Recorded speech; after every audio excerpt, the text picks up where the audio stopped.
सागर नगर निगम प्रशासन द्वारा DD complex के बाहर वर्षों से टीन शेड में बनी 22 दुकानों को आज अतिक्रमण अमले की मदद से जेसीबी चला ताश के पत्ते की तरह तहस नहस कर दिया गया।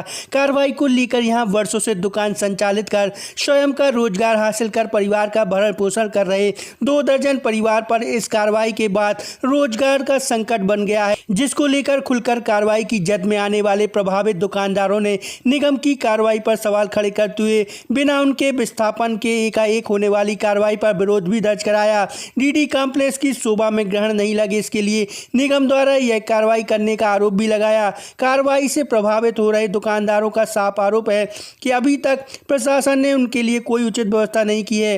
कॉम्प्लेक्स में मिलने वाली दुकानें बहुत महंगी दरों पर, जिसको लेना उनकी सामर्थ्यता से बाहर है, जहां एक निश्चित राशि देने पर उन्हें कॉम्प्लेक्स के ऊपरी तल पर शिफ्ट करने का प्रस्ताव दिया गया, जहां कारोबार संचालित करना घाटे का सौदा होता है, इसलिए उन्होंने मना कर दिया। जिसके बाद नगर निगम ने मौखिक सूचना के बाद एकाएक कार्रवाई कर उन्हें अतिक्रमणकारी का दर्जा दे उनकी दुकानों पर जेसीबी चला तहस नहस कर डाला, जबकि वह निगम को हर माह दुकान संचालित करने के एवज में राशि का भुगतान भी करते आ रहे हैं। इस मामले में मौके पर नगर निगम के अतिक्रमण अमले के प्रभारी से जानकारी ली गई तो उन्होंने आयुक्त नगर निगम के आदेश से कार्रवाई की बात कही और संबंधित प्रभावित दुकानदारों को विस्थापन के तहत जगह भी चिन्हित कर जगह देने का दम भी भरा। बहरहाल जिस तरह से आनंद फानन में इन दोनों नगर निगम की कार्रवाई सामने आ रही, वह साफ जाहिर कर रही नगर निगम प्रशासन मनमानी पर उतर आया है और आदर्श आचार संहिता में कुछ ज़्यादा ही एक्शन दिखा अपनी मुस्तैदी का दम भर रहा, जिसको लेकर आम जनता में भी उसके द्वारा की जाने वाली कार्रवाई को लेकर खूब चर्चाएं हैं। 4 दिन पहले आए थे, खाली करने का बोल गए थे और उसके बाद अभी आए तो सीधा थोड़ा दाढ़ी चालू। तो आप 2 घंटे का टाइम दिया था, अपन ने मंगाया 5 घंटे दे दो, मगर नहीं दिया, तोड़ना चालू कर दिया। नहीं तो और ये जो मॉल बना है पीछे बन रहा है नगर निगम का, इसमें दुकानें दी गई हैं क्या? आप नहीं दी। क्या कह रहे हैं? उनका कहना ये है कि दुकानें हैं 50 या 60 लाख रुपए की, तो वो आप ले लो। ये बताइए, आप लोग यहाँ कब से काबिज है, कितना समय हो गया? हम लोगों को हो गया समझो 70 या 80 साल। कितनी दुकानें लगती? 22 दुकानदार। 22 दुकान।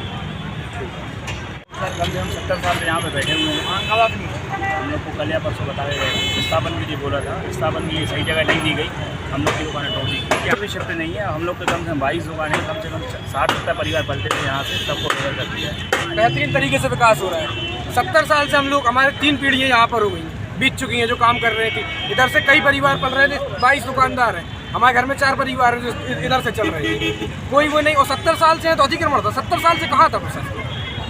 ना कोई नोटिस का कुछ, ना कोई ऊपर कह रहे हैं ऊपर टपरे लग लो 6.25 लाख रुपए दे दो और ऊपर टपरे रख। अच्छा, इसके ऊपर 5वें फ्लोर पे 5वें खंड पे 5वें फ्लोर पे 6.25 लाख रुपए जमा कर दो और ऊपर टपरा रख। किसने कहा ये निगम से ही है और हम लोग को लिखित में कहीं से कुछ नहीं है, सिर्फ बात ही की जा रही है। इस तरीके से हम लोगों के साथ जुल्म ज्यादती हो रही है। प्रशासन इस तरीके से ना करे, होना तो नहीं? अब आप क्या चाह रहे हैं? अब लोग अब सिर्फ इतना है कि हम लोग को कम से कम जगह मिल जाए कि हम अपना कारोबार, अपने परिवार का पेट पाल सकें। कैसे करेंगे? नहीं तो एक नौकरी तो मिल नहीं रही, पढ़े लिखे घूम रहे हैं, कोई काम नहीं है। जो काम है, जिनसे घर चल रहा है, वो और छीन लिया। अतिक्रमण हटाने की कार्रवाई की गई है। जो डीडी कॉम्प्लेक्स के बाहर मेन गेट से 22 दुकानें बनी हुई थी, उनको कमिश्नर नगर निगम और डीडी कमिश्नर नगर निगम द्वारा आदेश दिए गए थे कि इनको तत्काल प्रभाव से हटवा जाए। जब इनको शासन प्रशासन निगम प्रशासन द्वारा जगह दी गई है। कहाँ पे दी गई है? कसाई मंडी में दी गई है इनको। कसाई मंडी मस्जिद है जो, हाँ। उसके बाजू में ब्रिज के नीचे शौचालय के पास वहाँ दी गई है।